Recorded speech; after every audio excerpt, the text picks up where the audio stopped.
धाराशिवमध्ये आता एक घटना घडली. घटना मन हलून टाकणारी होती. एक बाप, साधारण मिडल क्लास बाप, आपल्या परिवारासाठी रात्रंदिवस झुजतो. त्या मुलांसाठी तो प्रत्येक गोष्टी आणून देतो. मग एक दिवस तोच मुलगा त्या बापाचा फायदा घेतो. बापाला तो हट्ट करतो का मला आयफोन आणूनच द्या, म्हणजे घेऊन द्या. आयफोनची किंमत साधारण नव्हती. आयफोनची किंमत साधारण 1.5 लाखाच्या वर होती, म्हणजे आयफोन 17. बाप म्हणतो, मी 300-400 रुपये रोजानं काम करणारा व्यक्ती, तुला आयफोन कसा घेऊन देऊ. तो हट्ट करतो. तो म्हणतो, तुम्ही आतापर्यंत माझ्या सर्व गोष्टी, सर्व स्वप्न पूर्ण केलं, मग आता का तुम्ही मागं पाहता. बाप म्हणतो, मी 300-400 रुपये रोजानं कामावर जातो, थोडा तरी विचार कर. आणि घरातून निघून जातो, पळत जातो आत्महत्या करण्यासाठी.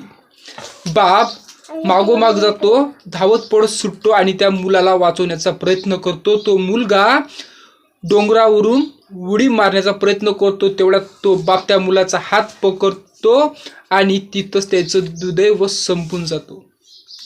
ते दोघांचा तोल तुटतो आणि त्या डोंगराखालून खाली कोसळतो आणि दोघंही मृत्युमुखी पडतात, म्हणजे या जगातून निघून जातात. ती घटना पाहून त्या माऊलीला, त्या मुलाच्या आईला खूप दुःख होते आणि ती आई तिथंच मरण पावते, म्हणजे हार्ट अटॅक येते.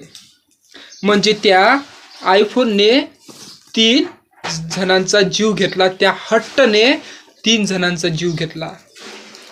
आज आपण प्रत्येक व्यक्ती स्वप्न पाहतो, आपल्या मुलांना सगळं काही द्यावं, पण ते मुलं बापाचा विचार करत नाही.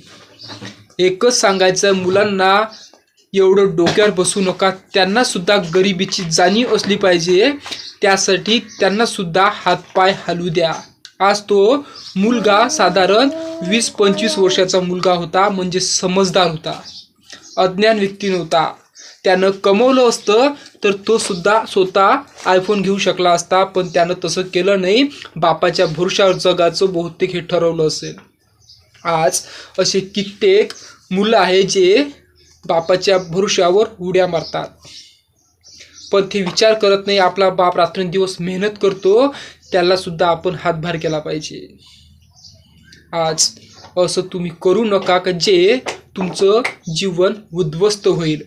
तुमच्या मुलांना शिकवा, मोठं करा, पण इतकं सुद्धा डोक्यावर चढवू नका का जे तुमच्या डोक्यावरच मुतेल.